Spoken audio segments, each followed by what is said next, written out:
Okay, I see that people are still coming in, but I think we are good to start. I'd like to give a very warm welcome to everyone here today. My name is Moeshi Ojiri, and I'm a policy analyst in the Social Economy and Innovation Unit at the OECD, and I'll also be your moderator for today's event. Thank you very much again for joining, and we would like to first thank the Japan Institute for Labor Policy and Training, a valued partner of the Global Forum on Local Development, for co-hosting this event with us. So before we begin, we would like to remind the audience that this event is being live streamed and recorded for archival purposes. And there is also simultaneous interpretation in English and Japanese available should you need it. Finally, we would like to also invite the audience to write your name and where you're joining us from today in the chat if you would like. And you can also leave questions and any other comments you may have on the chat throughout the webinar. So without further ado, I would like to yield the floor to Ms. Amal Chevreau, Head of the Social Economy and Innovation Unit at the OECD, and Ms. Akiko Ono, Executive Director of the Japan Institute for Labor Policy and Training, for their opening remarks. Amal, the floor is yours. Thank you, Moe, and good morning all. Ms. Ono, our distinguished panelists and our dear guests, it is my very great pleasure to welcome you to today's event From Japan to Southeast Asia, Success Stories and Lessons from Worker Cooperatives, organized with JILPT, a long-standing partner of the OECD Global Forum on Local Development. We are delighted to see such a diverse and committed group of speakers and participants. I see a lot of participants from different countries in the world in the chat, joining us for this important conversation. At the OECD, more specifically at the Social Economy and Innovation Unit, we are proud to have been advancing research, policy analysis, and international dialogue on the social economy for over 2 decades now. Through our work, we support governments and stakeholders in building competitive, resilient, and innovative economies, and also in creating job and economic opportunities in different communities.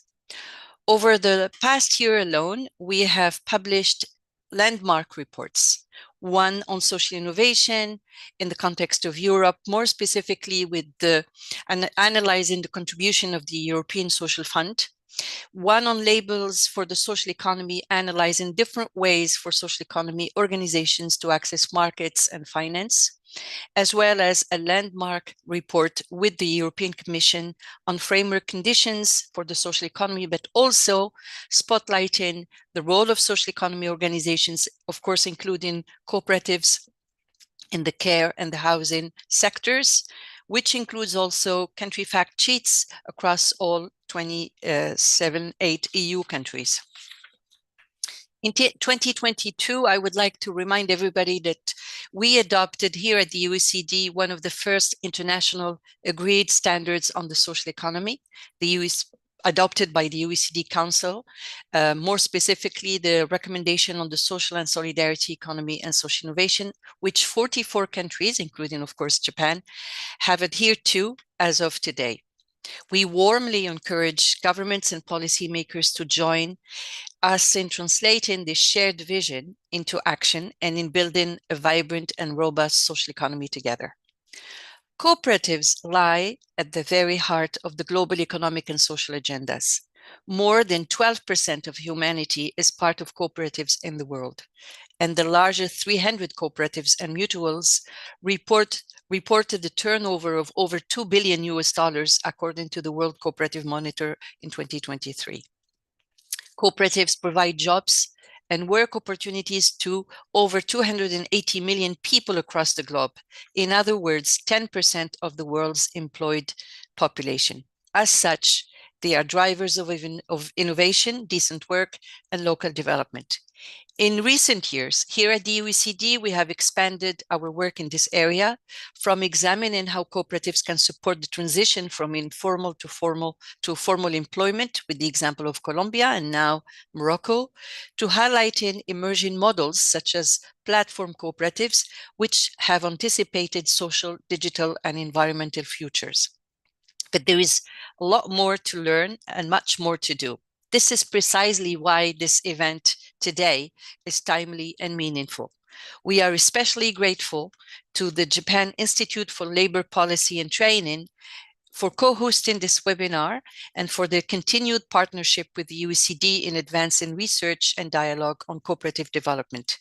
We are also honored to learn from outstanding group of speakers from Japan and Southeast Asia, including worker cooperative representatives today, and policymakers committed to strengthening cooperatives in their countries and contexts. On behalf of the OECD, I extend my sincere thanks to each one of you for sharing your expertise and experience with us today. With that, I wish everyone a fruitful and productive discussion. And now it is my pleasure to invite Ms. Ono, Executive Director of JILPT, to deliver her opening remarks. Ms. Ono, the floor is yours.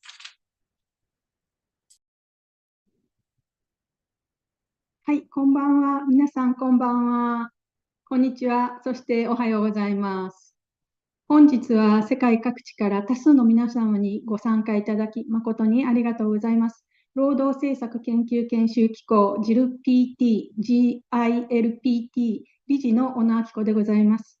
まずご登壇者の皆様、そして、開催にあたりご尽力をいただきました OECD の皆様に心より感謝申し上げます。ありがとうございます。本ウェビナーは JILPT が企画している、参画している、OECD のリード、ローカルエコノミックエンプロイメントディベロップメントとの共催で開催するものでありまして、共同労働への理解を深め、将来の展望を描く一助とするため、世界の協同組合の特徴や活動事例について知見を共有する大変貴重な機会となっております。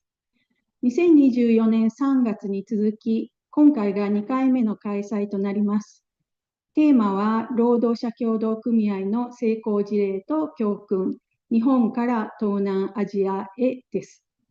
後ほど、厚生労働省の池田室長から詳しいご説明がありますが、日本では労働者協同組合法が2022年10月より施行されました。日本には多くの協同組合や非営利法人がありますが、同法により多様な就労機会の創出や地域ニーズの新たな取り組みがさらに進むことが期待されております。この点については後ほど中野様、藤井様から活動実績や成功事例をご報告いただきます。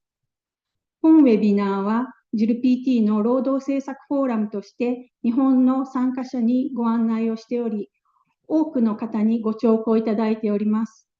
こうした日本の経験を世界の皆様と共有できることを大変嬉しく思っております。さらに今回はインドネシア、フィリピン、マレーシアから第一線の実務家、専門家によるご報告も予定されており、私自身も大変楽しみにしております。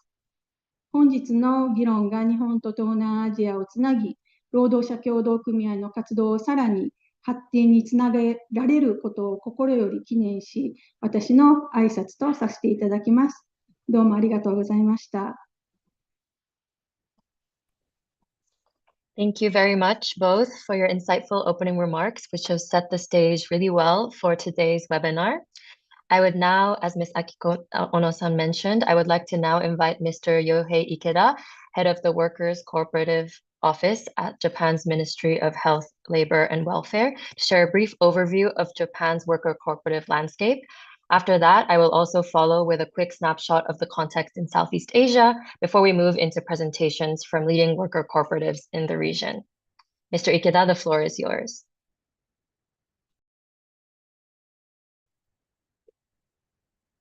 はい。私は厚生労働省の労働者協同組合業務室長の池田と申します。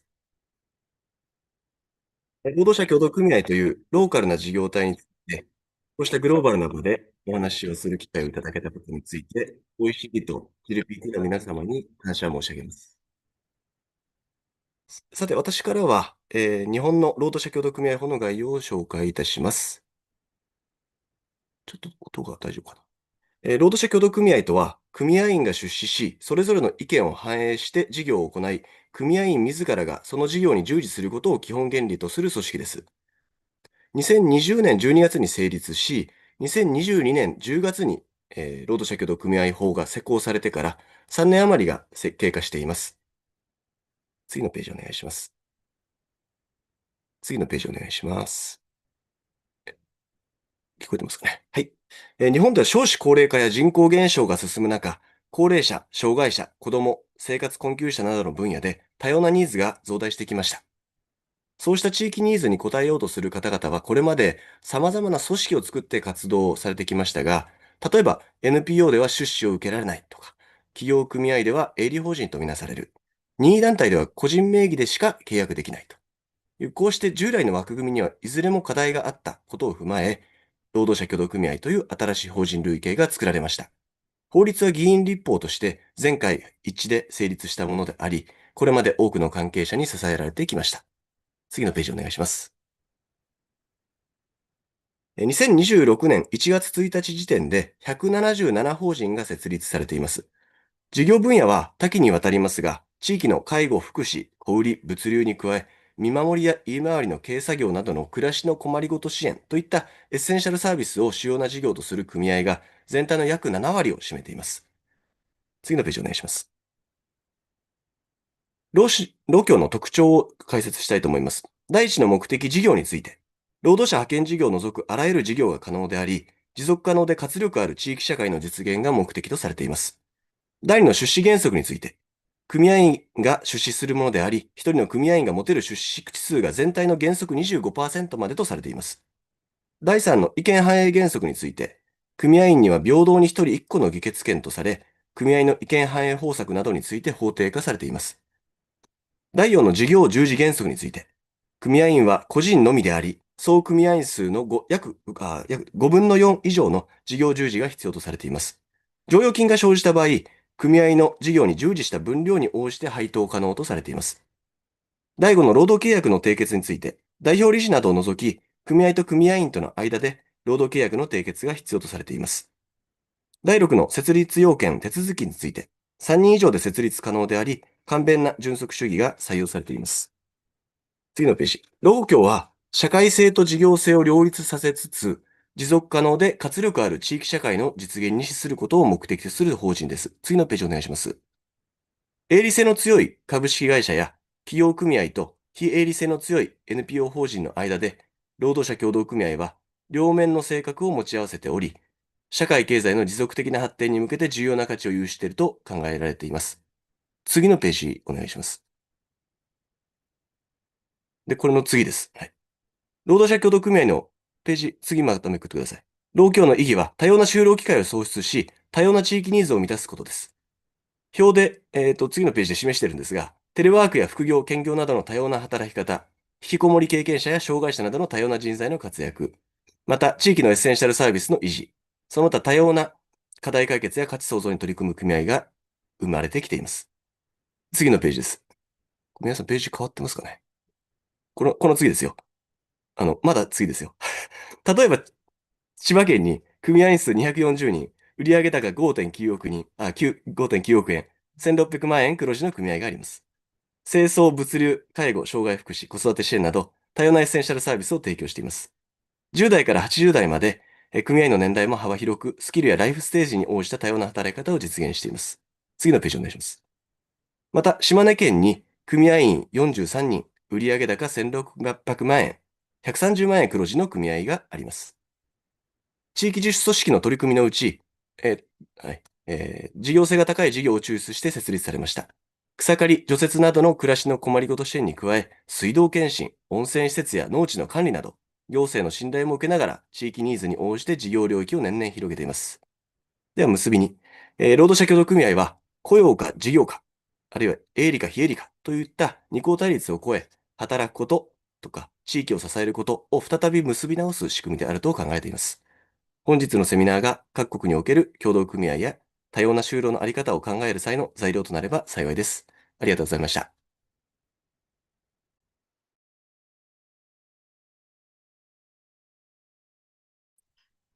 Thank you very much, Mr. Ikeda, for sharing us a glimpse of the worker cooperative movement in Japan, especially about the Workers Cooperative Act, as well as some examples in Chiba and Shimane Prefecture. So I will now briefly introduce the cooperative landscape in Southeast Asia, as well as some OECD work in this area. So for those of you who may not be fully familiar with the OECD, it stands for the Organization for Economic Cooperation and Development, and we are an organization with 38 member countries, and we work closely with policymakers, stakeholders, and citizens to develop evidence-based solutions to shared global challenges. In Asia, as you can see on this slide here, we have members from Japan. Japan and Korea are members, while Thailand and Indonesia are currently in the process of accession. And within the OECD, we work in the social economy and innovation team.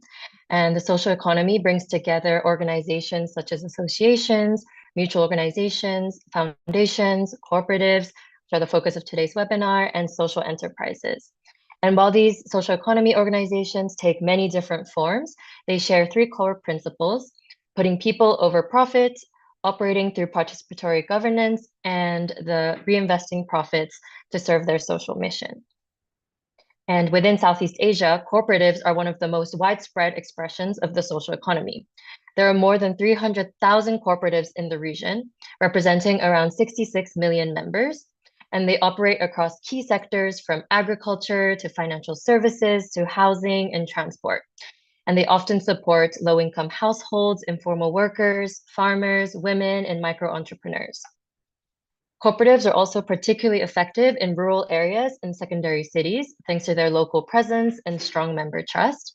And at the same time, they're also significant contributors to national economic activity, accounting for around 2% of regional GDP. And in some countries like Vietnam and Malaysia, the number is much higher, as you can see on the slide here. Okay. And across Southeast Asia, countries have also adopted a wide range of legal frameworks and strategies for cooperatives. Some have longstanding cooperative laws, while others have introduced major legislative reforms more recently. And this diversity reflects different historical trajectories and the different roles that cooperatives play within national development strategies. And importantly, these legal frameworks and strategies are evolving to respond to new economic realities and emerging cooperative models, one example being worker cooperatives. So unlike the case of Japan, countries in Southeast Asia do not yet have a dedicated legal framework for worker cooperatives, but these models are starting to take shape on the ground. They reflect grassroots innovation and workers' responses to evolving labor market needs. So the New Factory, Asia Pro, and Koperasi and New CW Berhad are some really great examples of this in action. And we'll be able to hear a little bit more about their experiences and their work shortly during the practitioner segment of this webinar. But before we get into that discussion, I'd also like to briefly set the scene by also sharing how the OECD supports cooperatives and the broader social and solidarity economy. The OECD has been expanding knowledge and research and policy guidance on the social economy for over 2 decades, with our three main outputs being in-depth analysis and international policy advice. This includes reviews on the social economy across multiple countries, as well as policy guides and papers on cooperatives as well. And then we have capacity building and peer learning initiatives. And then we also conduct events, summits, and webinars, just like this one. As Amal mentioned in her opening remarks, we've also introduced the OECD recommendation on the social and solidarity economy and social innovation in 2022. And it's one of the first internationally agreed standards for the social economy, and it's currently adhered to by 44 countries. And as you can see here on the slide, it sets out 9 building blocks for creating enabling ecosystems for the social economy.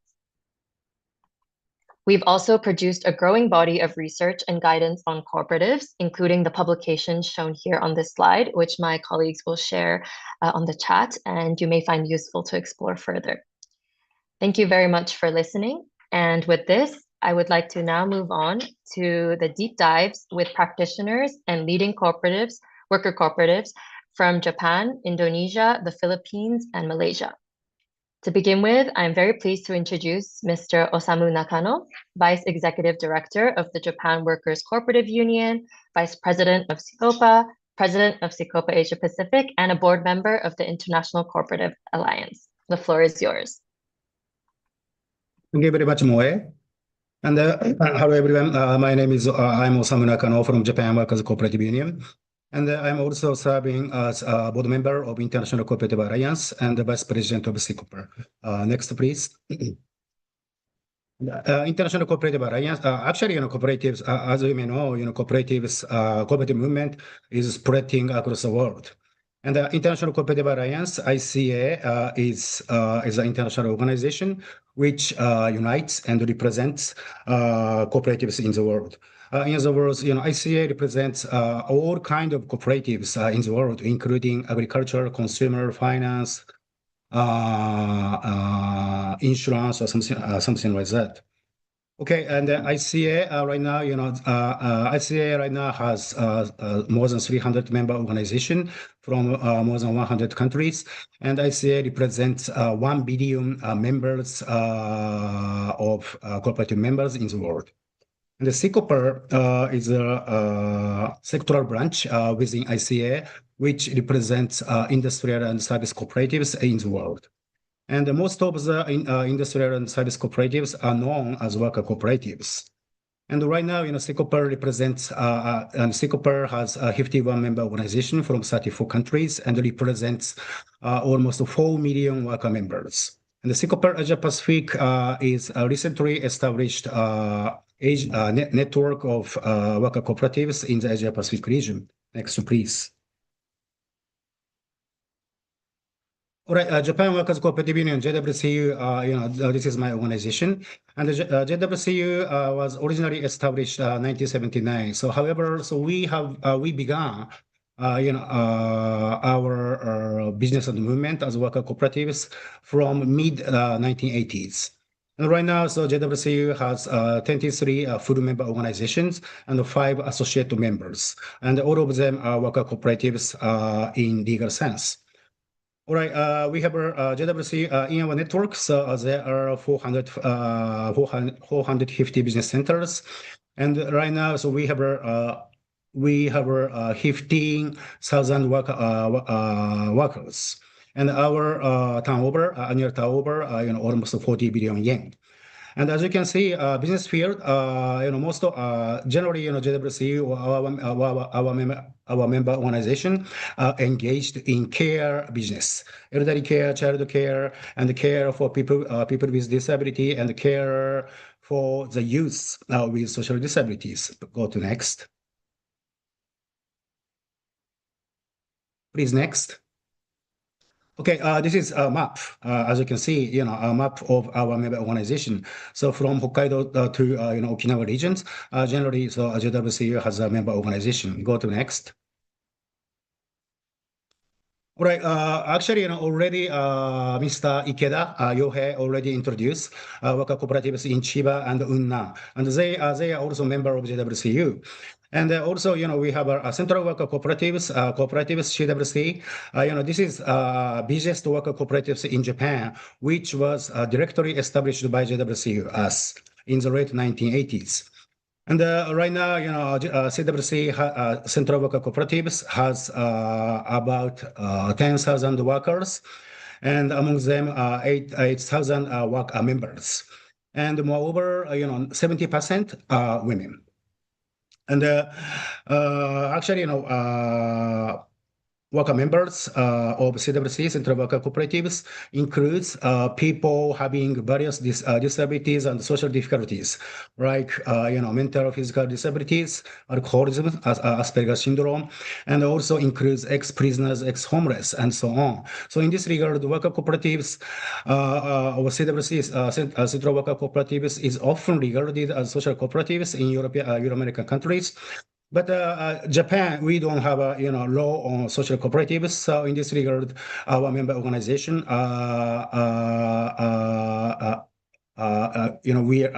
are active as worker cooperatives. Go to next. Okay, there are three examples of our member organizations. Camping specialist workers cooperatives, they are managing, camping field. And the Worker Cooperatives Ueda in Nagano Prefecture, the original worker members are just only 5 or 6. And all of them are more than 65 years old. In this regard, this kind of worker cooperatives is contributing to empower, elderly people. And creators 440 Health, this is very small worker cooperatives running video production and web design and so on. And 3 of them quit going to ordinary school and educated an alternative school, and then established worker cooperatives in order to work on their own terms. So in this regard, this kind of worker cooperatives empowers youth with social disabilities. Okay, thank you very much. Thank you very much, Mr. Nakano, for this rich presentation. It was really great to learn about the wide range of worker cooperatives established by JWCU, including one of the biggest ones as your examples, and how they operate across so many different sectors and beneficiaries. So I'd like to now invite Ms. Eri Fuji, also joining us from Japan, who currently serves as the representative of the Workers Collective Network Japan. Ms. Eri? はい、皆さんおはようございます。こんばんは。ワーカーズコレクティブネットワークジャパンの藤井と申します。早速、日本におけるワーカーズコレクティブ運動の話をさせていただきたいと思います。次お願いします。次、5枚目まで言っていただいていいですかね。次、もっと次、もう一つ。はい。もう、その次に、お願いします。すいません。1982年に生活クラブという生活協同組合の、女性組合による活動から生まれたのがワーカーズコレクティブ運動です。当時の労働や女性をめぐる状況は、他者から管理される時間を切り売りする賃労働、その中で男女格差であったりとか、子育てや介護、家事全般といった家庭内労働は女性の仕事とする性別役割分業、そしてそれはアンペイドであったり、シャドウといった社会的地位や価値がないという状況の中で、行われていました。女性たちは労働を商品化せず、主体性を発揮して労働を自治し、家庭内労働を社会的に価値ある労働にしていくという運動を、進めてきました。全国には、500を超えるワーカーズコレクティブ、WNJ に所属する団体は約300団体おります。そこで働くワーカーの数は約6200人となっています。一つ一つが独立した事業所として存在し、約300の事業所の、事業高の合計は108億円を超えています。業種は、子育て、高齢者、障害者などのケアワーク、その分野が半数以上を占めておりますけれども、生協活動から生まれた特徴として、生協業務を請け負うワーカーズ、それから食関連のワーカーズも数多く見られます。その中から今回法制化した労働者協同組合を活用し、事業としているのは団体49団体あり、業種の振り分けとしましては、生協関連の事業が29団体、ケアに関する団体が13団体、そして食に関する団体も、その5つあり、その他に関しても2団体というふうになっています。次すいません、お願いします。その中で、今回3つの事例に関して報告をさせていただきます。1つ目ですけれども、ワーカーズコレクティブハニービーという労働者協同組合のお話をさせていただきます。こちらは生協の配達、それから生協の事務業務や組合対応を行っているワーカーズコレクティブです。こちらは生協の業務だけではなく、労協法人になるにあたって、もう一つの養蜂を始めました。事業所の近隣は、世界農業遺産に指定された落ち葉農法が広がる地域で、山林を無償で、借り、自然環境を守りながら、日本ミツバチの養蜂を始めております。まずはミツバチを増やすところから始め、今では蜂蜜や、蜂蜜を使用した石鹸の製造販売も行っております。次お願いします。環境保全はもちろんのことですけれども、体力が必要な配達の仕事を高齢になり、リタイアしても、このハニービーで働き続けることができるセカンドステージとしてもこの養蜂の事業が始められました。2つ目です。次お願いします。2つ目は、放課後児童クラブふわっとです。こちらは学校が終わった後の子どもたちのケアを行っております。共稼ぎ家族の増加や経済的格差などによって困難な状況に置かれている子どもたちも少なくありません。子どもたちの権利を尊重し、困難な状況にある子どもたちに寄り添い、主体性を育み、コミュニケーション能力を育む支援を行っております。次、お願いします。3つ目です。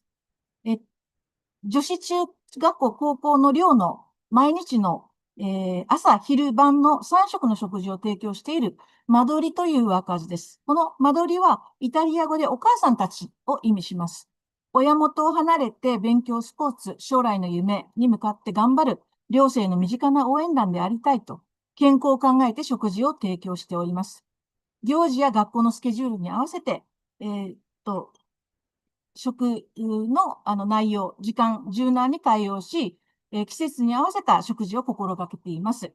また、学校の職員や、向けのお弁当や通学生向けのお弁当も作っております。日本にはこうした大小様々なワーカーズコレクティブがあり、43年運動を進めていますけれども、ワーカーの、90% が女性を占めています。日本へお越しの際は、ぜひワーカーズコレクティブの現場をご覧いただきたいと思います。ありがとうございます。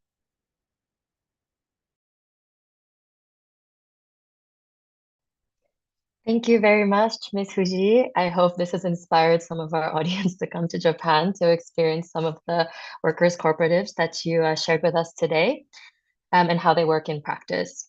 So we'll now move on to our speakers from Southeast Asia, starting with Ms. Alia Sarastita, co-founder and CEO of the New Factory Cooperative based in West Java in Indonesia. Ms. Alia? Thank you, Moy. I hope my voice is clear. Good morning, good evening, everyone. Again, thank you for organizing this exciting webinar and inviting me. My name is Alia Sarastita. I'm the co-founder and CEO of the New Factory. We are a worker-owned cooperative based in Bandung, Indonesia. As a co-op, we focus on textile waste upcycling. So what we do is we partner with industries, whether that's a garment manufacturer or fashion brands, to recover their textile waste and turn them into upcycled fashion products and solid panel materials for interior design or furniture, which I'll show you a bit towards the end of the presentation. But next slide, please. We started the New Factory in end of 2021, early 2022, the previous slide. Not as a sustainable project, but as a response to a crisis, actually. During the COVID-19, when factories began closing, downsizing, many workers in my area were suddenly out of work. We were originally initiated by a group of sustainable fashion activists and labor union activists as a way to help rebuild livelihoods of union members who lost their jobs. What's interesting is that many of the founding members, mostly women, were already involved in like small, practical, waste-related initiatives in their own neighborhoods. And because other people were also deeply connected to the ethical fashion movements, that mix is what ultimately shaped that decision for us to intentionally focus on dealing with fashion waste, and also what shaped our business model today. So in Indonesia, as you can see in the slide, we generate around 2.3 million tons of textile waste every year, and nearly 90% of it ends up in landfill. And this waste doesn't disappear, right? It accumulates around textile producing neighborhoods like ours, where a lot of factory workers actually live. And that affects and pollutes the surrounding water and air quality around that area. Plus, we also come to understand that most of the textile waste is handled by informal workers, people working with very low wages, no protection, no contract whatsoever, no stability, and doing very invisible work that is also very physically demanding. Next page, please.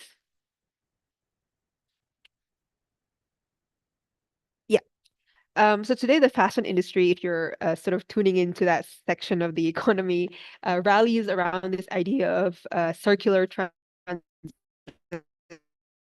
right? We hear a lot of commitments about recycling, about circular materials, about closing the loop. I think that's a really popular terminology. But the conversation is still mostly about technology, and that's important. But given what we experience on the ground, we also think it's really important to reflect about as fashion move forwards towards circularity, how can we prevent existing norms of unethical practices that we know is very prevalent in the fashion industry from being repeated in its shift to circularity, right? Next slide. As I mentioned, much of today's circular fashion already relies on informal labor, especially the sorting and the handling of textile waste, which is really where recycling actually begins. Without this work, nothing else really functions in the system. Yet this work is currently being done mostly by waste collectors and waste sorters that are earned below the poverty line. And as circular systems scale, there is a real risk that these workers either get locked into this kind of precarity or design out of the system entirely. And this is not just sorters and collectors. I think with technological advancement or innovations, sometimes I think the concern and the fear is really about what's going to happen to the human, right? To the workers that are being replaced by technology. Next page. So for us, addressing circularity and next gen innovation of like the green innovation also means addressing the persisting problem, the economic injustice in the supply chain. That's also important, and this is where cooperation comes in. Cooperatives comes in. We see Worker Cooperative as part of that solution. So not just a legal form, well, that's also important, but really as a way for worker, especially in those in the informal conditions, can organize and negotiate better working conditions and fair terms, and really have a stake in how value is created in that sector. Next slide. So the next slide will give you a simple picture of how we apply that idea in the new factory. So different workers, if you can see, there is fashion upcycling, material upcycling, different workers with different skills occupy various roles within our cooperative ecosystem. Our former government workers member focus on sewing-based upcycling. So they're making fashion products, upcycled fashion products, but workers with woodworking skills turn textile panels, the textile waste panel that we make, into interior design and furniture elements. And other workers like waste sorters and aggregators that are dealing with the residual textile waste, they work with us as partners. In the center is sort of like a shared structure where it coordinates production, it coordinates R&D, marketing, and cooperative governance. The goal is to really make sure that each role, because even though they're different, is connected, is coordinated, and we can sort of ensure the fair and transparency and economically viable relationship of these different roles, right? We're still very small. We're early stage cooperative. We're basically a startup. Today we have 8 full-time worker members across different skills and around 7 project-based workers whom we hope to integrate as our cooperative business grow. But despite being small, we're very dynamic. Over the past 2 years, we've upcycled around 10,000 kilograms of textile waste. And these are the kind of textile waste that are low value, that have no recycling pathways. And we work with over 50 companies. So we're very optimistic about the growth of our business. Next slide, please. And to give you a more concrete sense of what this textile recycling work looks like for us, the next slides will show one of the outputs of our textile waste upcycling in practice. Next slide again. We work mainly with low value residual textile waste and turn them into textile panels. You can see these panels are made for furniture elements. I think you can also go to the next slide. Yeah, so this one is made into a store decor and really other interior applications. So I wish I could say more, but the time is very limited, so I'll stop here. But hopefully this gives you a sense of how much experimentation is involved in not just running a worker cooperative, but also building and using that to rethink what the future economy looks like. So yeah, thank you very much for the opportunity. I look forward to the discussion. Thank you so much, Ms. Arya. I think I share the audience sentiment when I say that we would like to hear more from you and more about the work of the new factory. It was really inspiring to learn about the background behind how your corporate came to be and how your work has helped in uplifting workers' livelihoods through proper wages, capacity building, etc. And a lot of the points that you mentioned we'll be touching on in the next segment of the panel discussion. So we look forward to that discussion as well. Thank you again.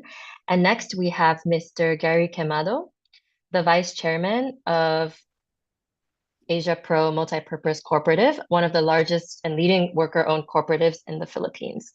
Mr. Quemado, the floor is yours. Thank you very much, Moy. Thank you very much to OECD for inviting us and sharing our journey of helping the marginalized workers in the Philippines. So first slide, please.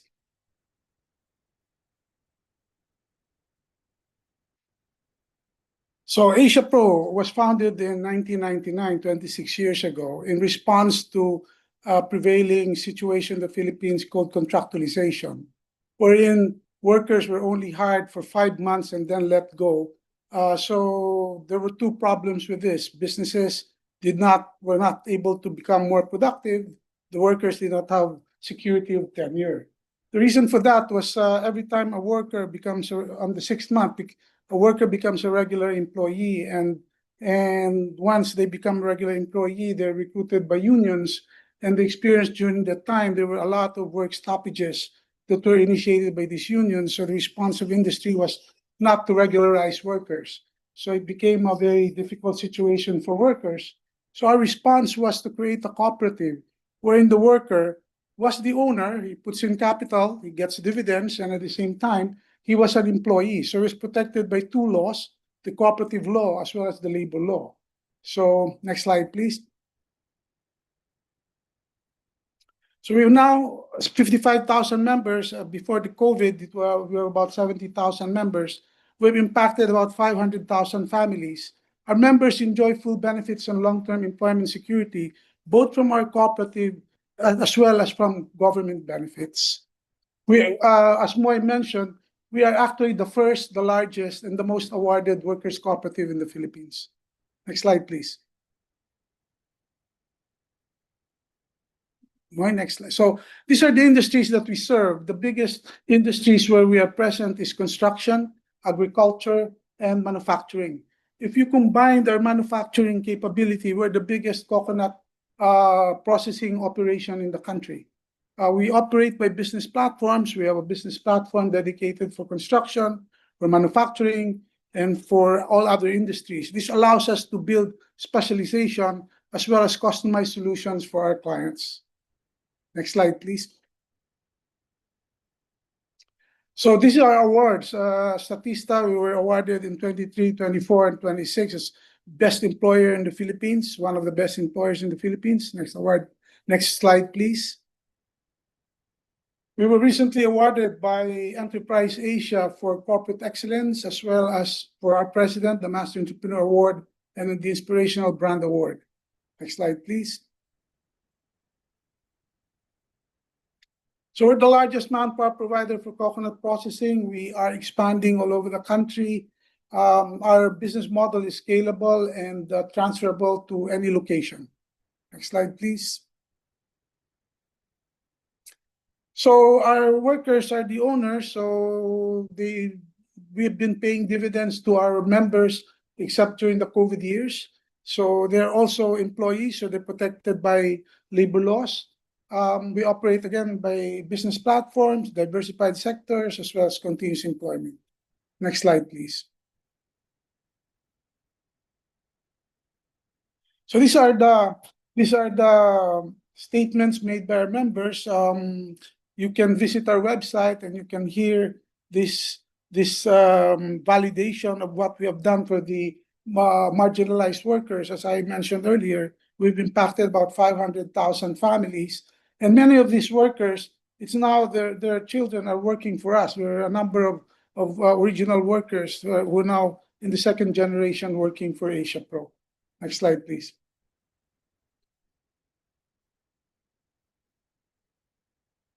Next slide. So our purpose is to inspire meaningful, fulfilled lives for our members. All our principles are directed to member centricity. So in terms of digital transformations, we're integrating all of digital platforms into one enterprise resource planning system, which we intend to complete in 2026. Next slide. So shifting labor markets, as I mentioned, we do specialized, customized solutions for our customers. So we are into toll manufacturing and service packages. We also provide end-to-end solutions, and we are able to do this because we are present in multiple disciplines, and we have flexible deployment strategies. Next slide. So in terms of demographics, what we make sure is that we make on-time payments to Social Security and all the other government-mandated benefits. And we also have our own retirement programs internally to Asia Pro, which the members does not contribute, but we set aside a portion of our net surplus for retirement. Effectively, 1% of our net surplus of our gross billings goes to that. And again, long-term secure employment pathways. Next slide, please. Okay, so one innovation that we have done and to improve the lives of our members is give them a pathway for international deployment. So we acquired an overseas deployment agency middle of the year. We're now in the process of deploying 500 workers in 2026 to Japan, to Saudi Arabia, and possibly to Spain. So these are all our what we're trying to do to make sure that we have different pathways to improve the lives of our members. I guess that's basically it for Asia Pro. Thank you very much. Thank you very much, Mr. Quemado, for your presentation on Asia Pro. I was personally really impressed by your successful initiatives and the tremendous reach that Asia Pro has had on underserved workers. Thank you again. It's also great to hear that there's some collaboration going on with Japan. It's very timely for our webinar, so thank you again. And last but not least, we have Mr. Rajeswaram Muthusamy, who is the Secretary of Koperasi NUCW Berhad from Malaysia. Thank you.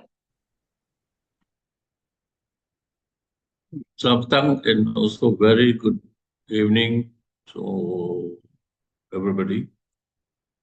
Firstly, I would like to introduce myself. My name is Rajeswaram Muthusamy, Secretary of the National Union of Cooperative.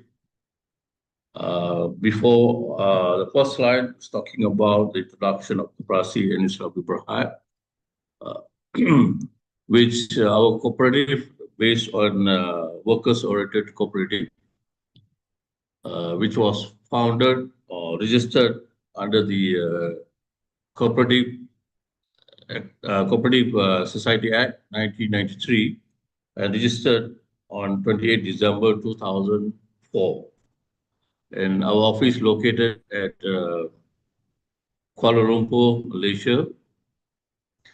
Before we proceed to the membership and also the purpose of the mission, we also would like to explain what the purpose of establishment of the cooperative of National Union of Commercial Workers. It was established by the National Union of Commercial Workers.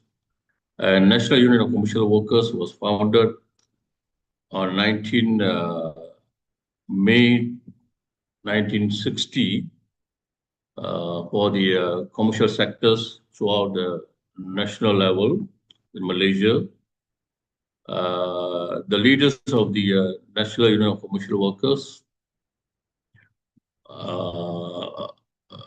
they came up with the idea to introduce the cooperative for our members.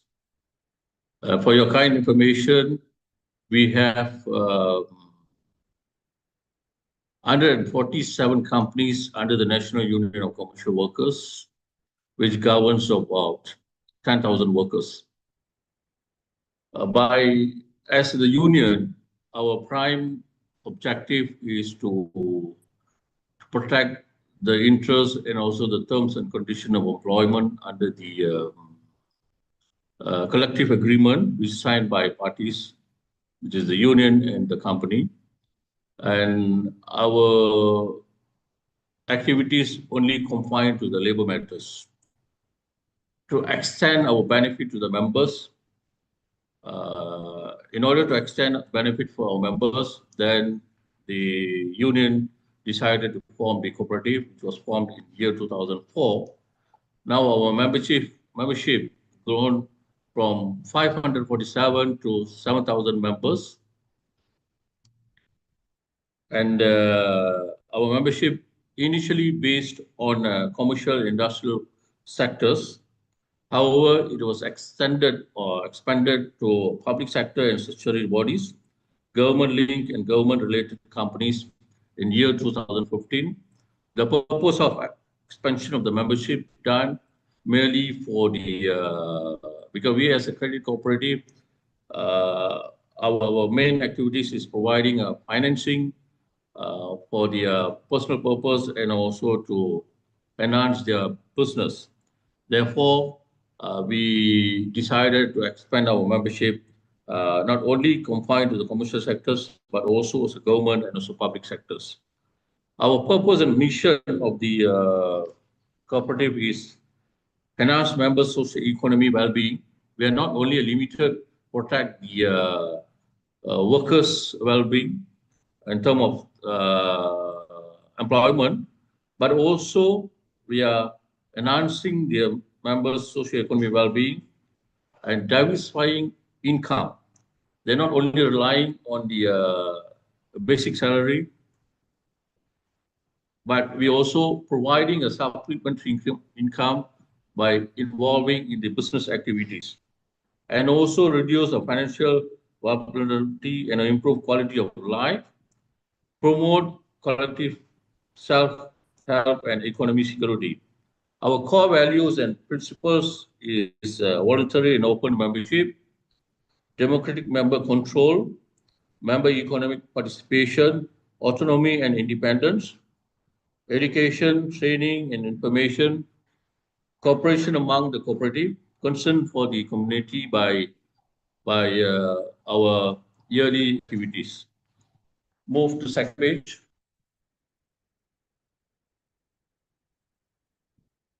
Our initial stages,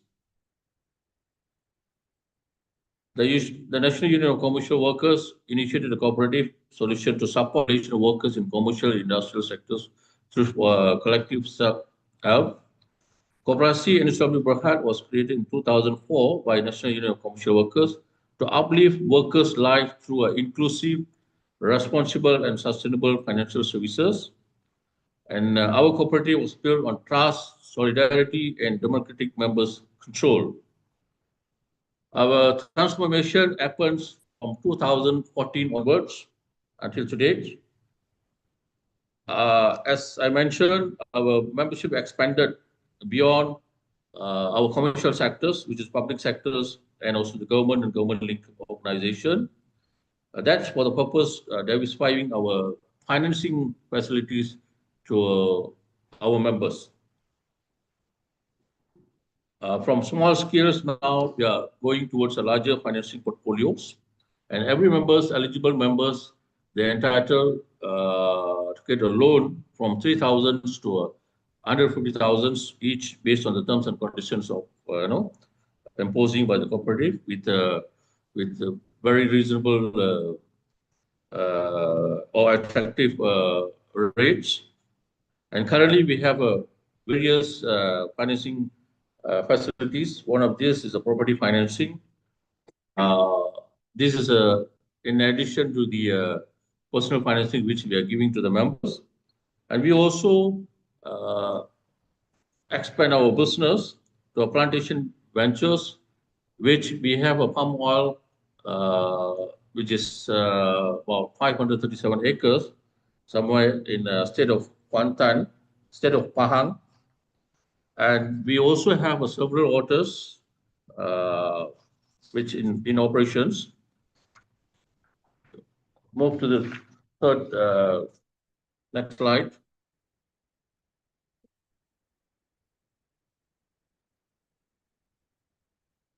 Our success today, when we were established, we only have a 50,000 ringgit Malaysia.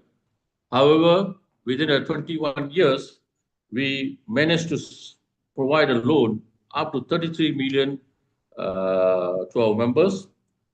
That for the government servant, and private loan to 15 million through the reduction of the salary and also standing transaction through the banks.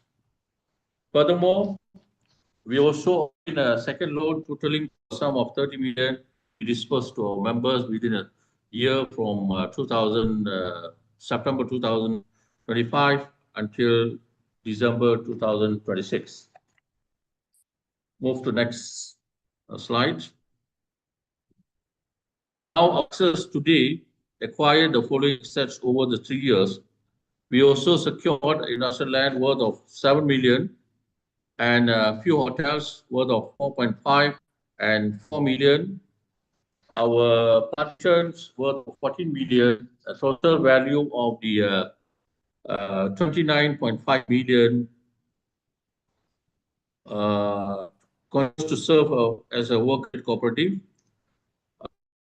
which for financial sustainability, member welfare, long-term community impact, whatever profits you are making through the business, we'll be sharing with our members by way of dividends and also by way of benefit assistance, which extending to members from time to time. For your kind information, we also awarded awards. Next slide. Which we've been awarded top 50 cooperative in federal territory. Under the federal territory, we have 3,500 cooperative. This is our record. Out of 3,500 cooperative, we are the 50 cooperative top.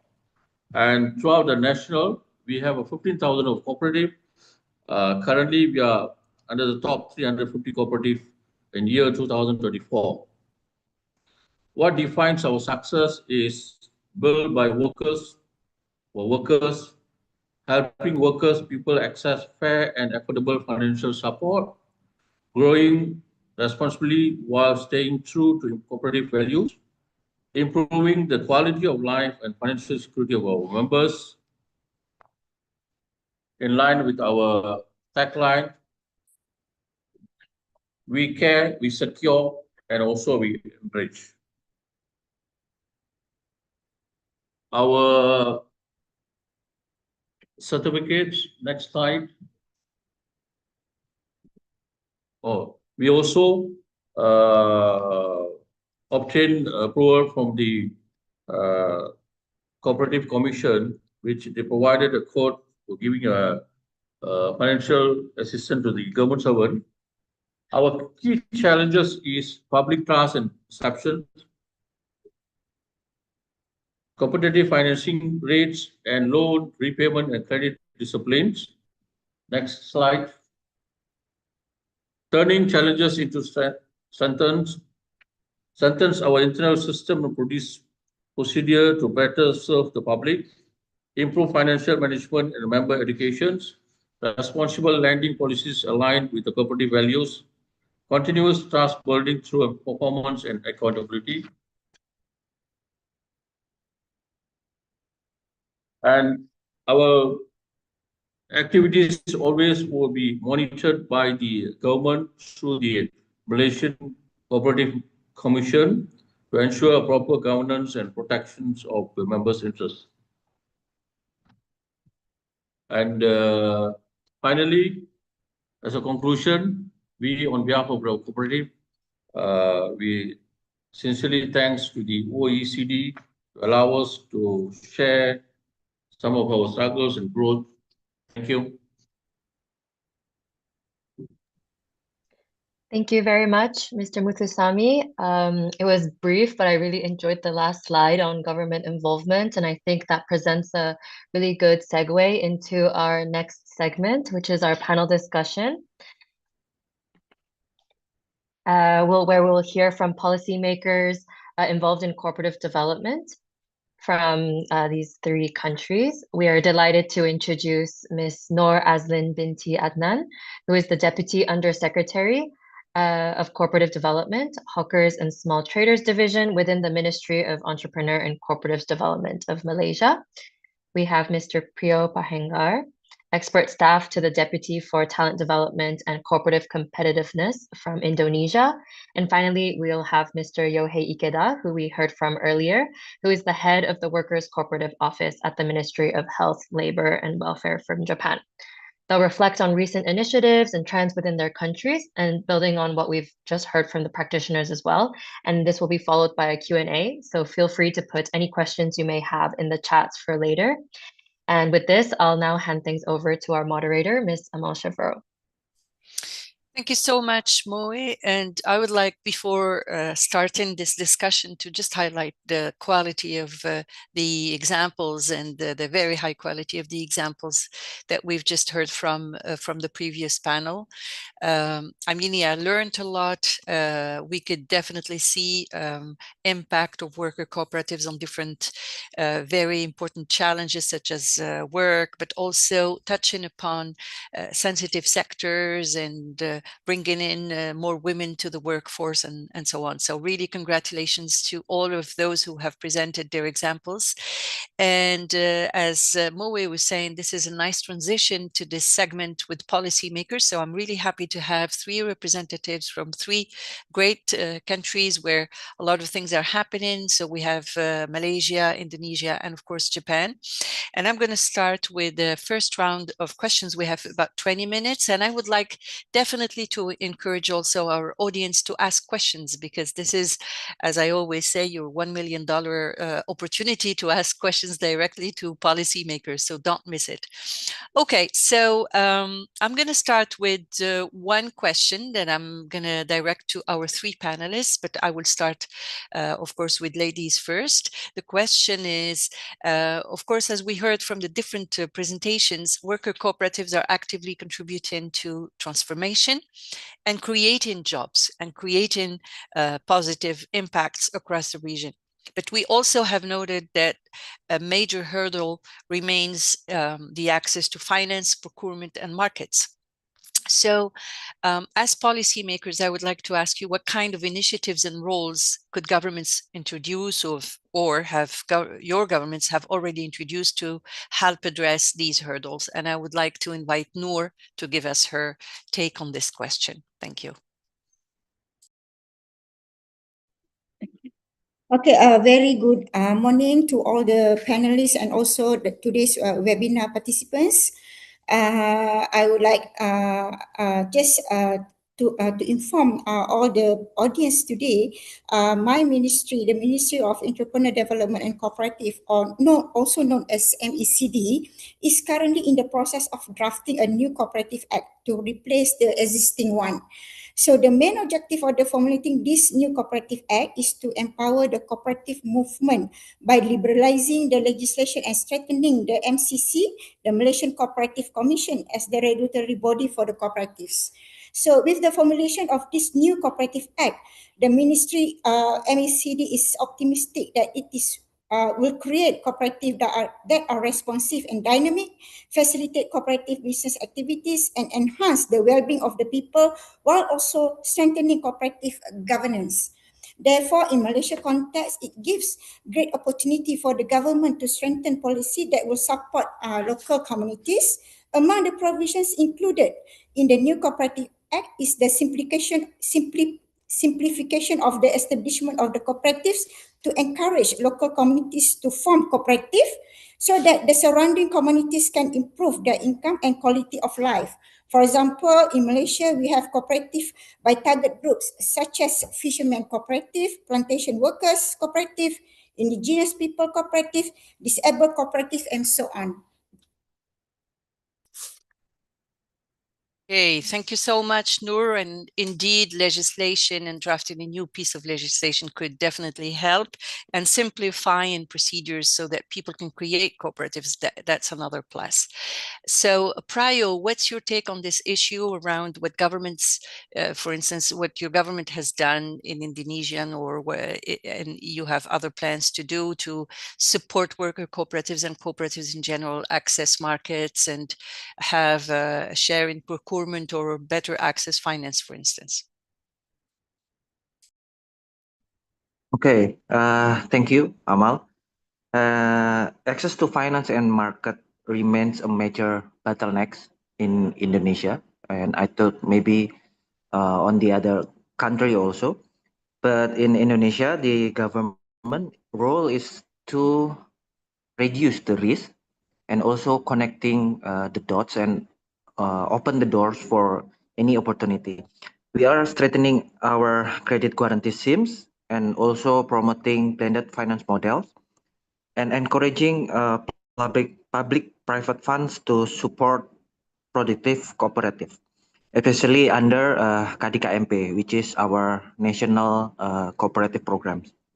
We are also integrating cooperative into public procurement and also national supply chains. Cluster-based financing is another focus. Financing group of cooperative rather than individual to improve scale and also the opportunity of bankability. The goal is to make cooperative commercially viable, not only dependent. That's our do in Indonesia, Amal. Thank you so much. Thank you so much for all this. And indeed, I mean, all these measures that you have just outlined here are extremely important to make, as you say, cooperatives viable and sustainable. Definitely credit guarantee schemes and access in public procurement, but also the idea of having the private sector also partner with the public sector to provide more opportunities. That's another great avenue. Now, the same question to our speaker from Japan, Yohai Ikeda. So what is it that Japan is doing? And you in your position, how are you doing this and translating this support to worker cooperatives more specifically? Thank you. 労働者協同組合は小規模なものが多くて、アマルさんご指摘の通り、日本でも立ち上げ資金とか、運転資金の不足が課題となるケースが多いと思っています。で、このため、2025年、昨年の10月末に、労働者協同組合が利用可能な国の助成金、補助金、融資施策を整理した支援策リーフレットを公表しました。また、私らの近い、経済産業省の報告においても、労働者協同組合が直面する資金制約の緩和や事業承継の円滑化に向けた方向性が示されました。公共調達については、品質と価格に基づいて適正に採択される枠組みの中で競争していくためにも、労働者協同組合に対する経営面での支援が重要だと考えています。この点、全国47都道府県に整備され、無料で何回でも経営相談が可能なよろず支援拠点というセンターを活用できることも、その支援策リーフレットで明示しました。今後は制度見直しに向けて、信用保管を含む資金調達手法や中間支援の強化を検討していきたいと思っています。なお、民間においても貸借対照表や損益計算書に直接現れない、いわゆる社会的価値を評価するソーシャルインパクトボンドやコミュニティファンドの取り組みも生まれていて、今後の動向を注視していきたいというふうに思っています。以上です。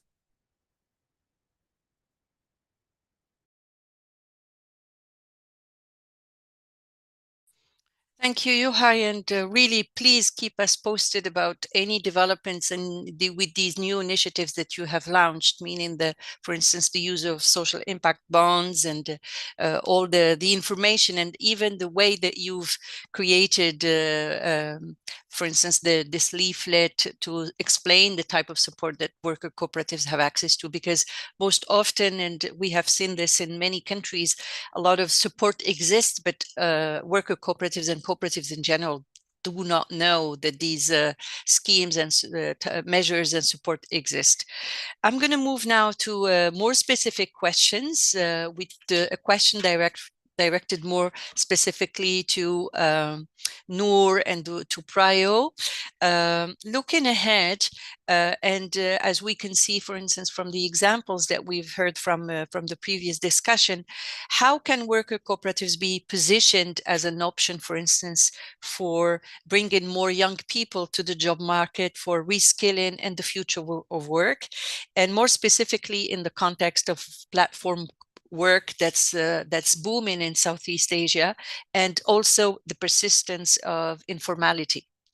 So how do you make sure that this model is appealing to young people, is appealing to women, but also in a context with where platform work is becoming more and more the norm, but also in a context where you still have a lot of informality of economic activity and jobs. So Noor, would you like to come in on this, please? Okay, all right, okay.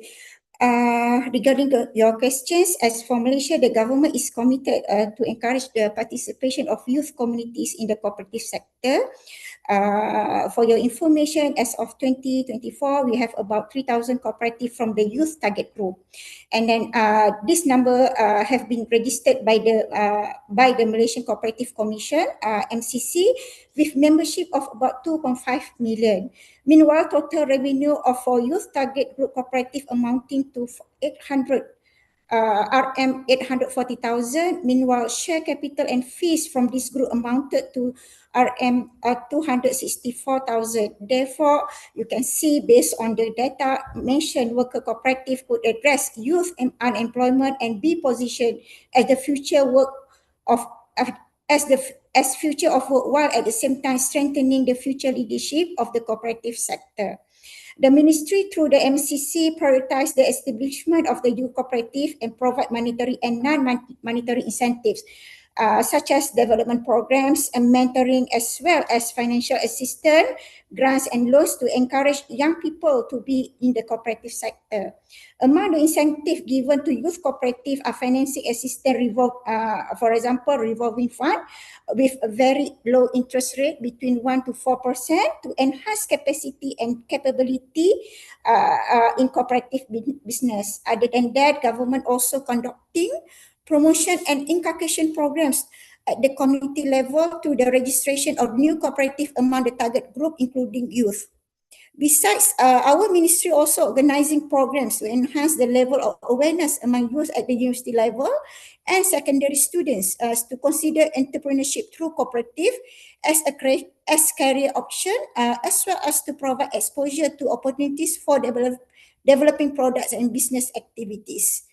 Currently, we encourage youth cooperative to involve in agriculture, retail to support the community. That's all from me.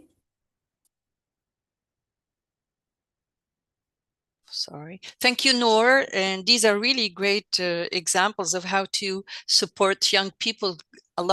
In a lot of context, we've heard that, for instance, the cooperative model is not really appealing to young people these days. But I think what you're doing in Malaysia is proving that not entirely true, with all the information that you're providing on how you're supporting also youth to adopt the cooperative model through mentoring, but also through real incentives such as low interest rates, but also bringing the model to young people in different communities, especially in agriculture and retail. So really, thank you so much for these great examples. Prayo, the same question for you in Indonesia. So I know that you're doing a lot, but we would like to hear from you more about what you're doing to incentivize young people and women, for instance, or disadvantaged groups to use the cooperative model, and more specifically the worker cooperative model. Yeah, thank you, Amal. And we are here in Indonesia we are thinking to attract youth. The cooperative must be positioned as a modern and digital ownership-based enterprises. In Indonesia, we use internship And also we do digital training through Talenta Koperasi, which is our online learning management system. And also we exposure the real business operation to change perceptions. For informal workers, the cooperative itself offer income stability and share ownership, access to better technology, and stronger market powers. Promising sectors including digital service and also creative economy, logistic, agribusiness, tourism, cultures, and also the green economic. This alignment will be our youth skills and also the realities of Southeast Asian labor market right now, which is it's our main perception. Thank you, Amal. Thank you so much. And this is great. I mean, of course, digitalization is definitely one of the many ways for you to attract more young people and to internship. And what I really, really liked in your intervention is this change in perception, because a lot of young people perhaps don't know what the cooperative model is. So I'm going to move now to my last question to Yohai. And in Japan, I would like to know if Japan and how you are doing it, how you are encouraging young people to learn more and participate in worker cooperatives or activities from worker cooperatives, if you have any examples on that. まず日本では、概況として、若年失業率は低くて、で特に最近は少子高齢化や人口減少が進む中で、人手不足が深刻化しているので、若者が仕事に困っているっていうような状況には、全体としてはないという中で、労働者協同組合に関する施策は、若者を特定の対象として重点化しているわけではありません。一方で、地域社会の再生という文脈において、労働者協同組合は若者やいわゆるよそ者といった方が参加しやすい枠組みであると認識しています。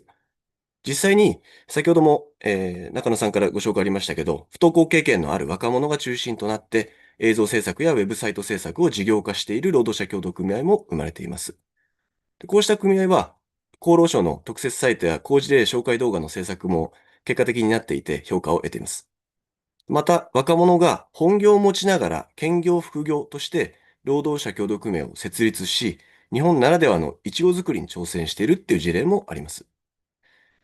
また、ちょっと視点を切り替えて、大学において労働者協同組合をテーマに学生に講義し、挑戦を促す取り組みも行われており、私もゲスト講義、最近してきたことがあります。都道府県に委託して、国から委託して実施しているモデル、事業の中でも、寄付講座の実施を確認しています。加えて、労協が運営する地域若者サポートステーションという、若者の就労支援をしている、センターで就労支援を受けた若者が、その後、その組合が運営する就労支援の事業所で支援者として活躍している事例も見られます。こうした形で労協において、どんどん若者も参画していただきたいと思ってますし、そういう促進していけたらというふうに思っています。以上です。Great, thank you so much. And of course, yeah, the context of Japan is different from Malaysia and Indonesia, but I see that you're doing your best to also attract young people to the model. And your idea of, that could be also one way for young people to start their professional careers, which is to have jobs while studying, perhaps, is to create cooperatives. Now, we don't have a lot of questions from the audience, but I think we have one question which has twofold. And I think it's a great question that I would like our three distinguished panelists to address. I will start by the second part of the question, which is a very important question. The question is about awareness, and if ordinary people in your countries do understand what worker cooperatives are and how they differ from for-profit enterprises. And the second part of the question is about how and to what extent, for instance, don't have the question. And how worker cooperatives and worker-oriented unions are socially recognized within each society. So I would like you, the three of you, to give us your take on, for instance, do you think that ordinary people understand worker cooperatives relative to other types of enterprises in your countries? Would you like to come in, Noor, please? You have to unmute yourself. All right, okay. Actually, in Malaysia context, our community really are not aware about the workers cooperative. We don't have workers cooperative act. We just have cooperative act. Therefore, in formulating the new cooperative, the new cooperative act, we try to tell the people what is cooperative sector, how cooperative work, and how cooperative benefits the people, the community. That's my comment on that. Sorry, Prayo, thank you so much, Noor, for this. Prayo, do you have any ideas of how to make ordinary people, for instance, in Indonesia, better understand what worker cooperatives are and how they're different from other types of enterprises?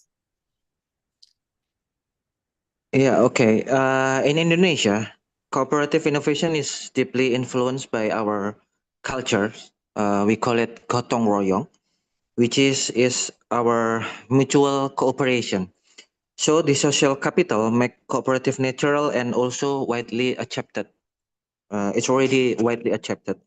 Through KDKMP, which is our national cooperative programs, we are institutionalizing the culture into formal moderns and also digitally enable economic structures. What others maybe can see from Indonesia, it's how we are scale our community-based cooperation nationally. And what we learn from others also, especially in Japan, it's the example of strong governments and also system integration. In Indonesia, we see cooperative not only as a economic entitles, but also platform for talent development and social inclusion. And through KDKMP, we are scaling this vision into nationwide movement. Thank you, Amal. Thank you so much. In the meantime, we now have a second question that I would like to address perhaps to Yohei. The question is, if social structure would be to change, how might it's basically reflecting on the future of worker cooperatives and how they could evolve. So for examples, with the questioner, with the person who asked the question says, this assumes a scenario in which society becomes richer and few people find value or meaning in cooperatives. So it's basically reflecting on the future of worker cooperatives. How do you see the future of worker cooperatives in Japan? まず、労働者協同組合の法律ができたことによって、認知度、意義について、周知は進んできていると思います。ただ、まだまだ、日本においても、認知度は少ないと思います。で、課題としては、その労働者協同組合ならではの社会性と事業性を両立して、地域の経済社会に貢献しているんだっていう事例、情報をしっかり可視化していくっていうことだと思ってまして、そういった取り組みを今後強化していきたいというふうに思ってます。で、今後発展するか、しぼんでいくかっていうことについて言うと、例えば、しっかり営利を追求して、スケールメリットでやっていく株式会社のような取り組みも大事ですし、それが、公共的な領域にどんどん、参画していただいているっていう状況、日本であります。一方で、なかなか市場の失敗の領域で NPO が、活躍いただいているところもあります。NPO は5万以上あるところです。ただ最近実はちょっと5万のところで、法人数としては減少傾向にあります。これは何かというと、悲観的に捉えることなく、むしろ、労働者協同組合のような、しっかり、事業収入で自律的に成り立たせるような、組合、しっかり労働者がしっかり報酬、ボランティアというよりもしっかり報酬もらって、社会に、価値を発揮していくということが、重要だというふうな認知度が高まっているとも言えるんじゃないかというふうに思いますので、今後日本はますます労働者協同組合が発展すると思いますし、それによって、社会保障も含めて、持続可能な、未来を作っていけたらというふうに思っています。以上です。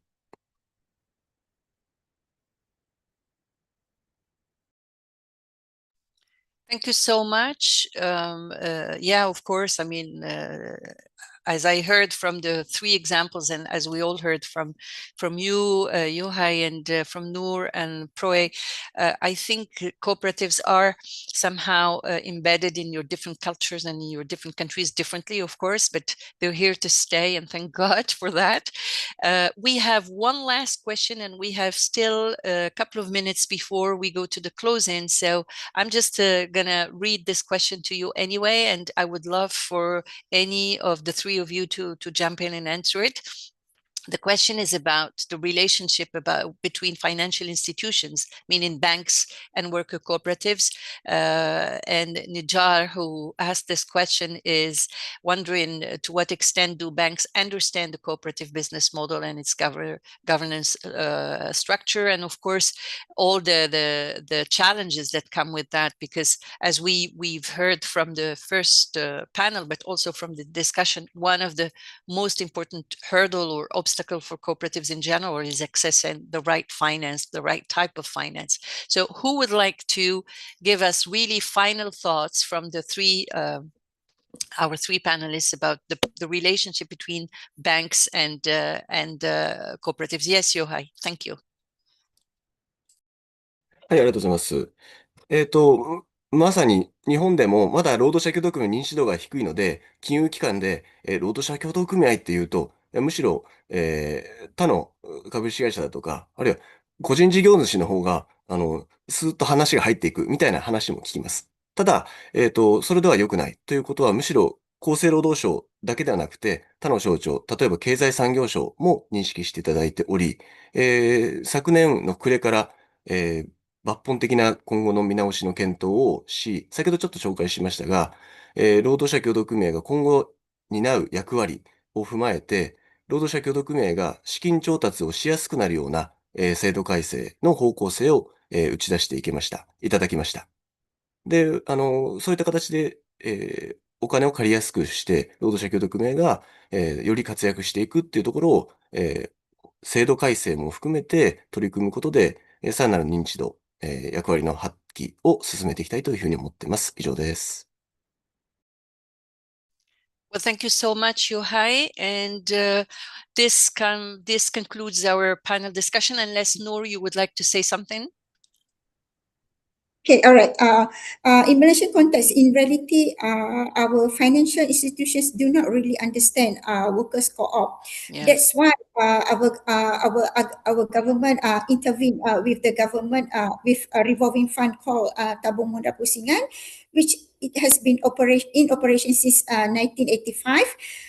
It is a financial support for cooperative to implementing or continuing viable projects.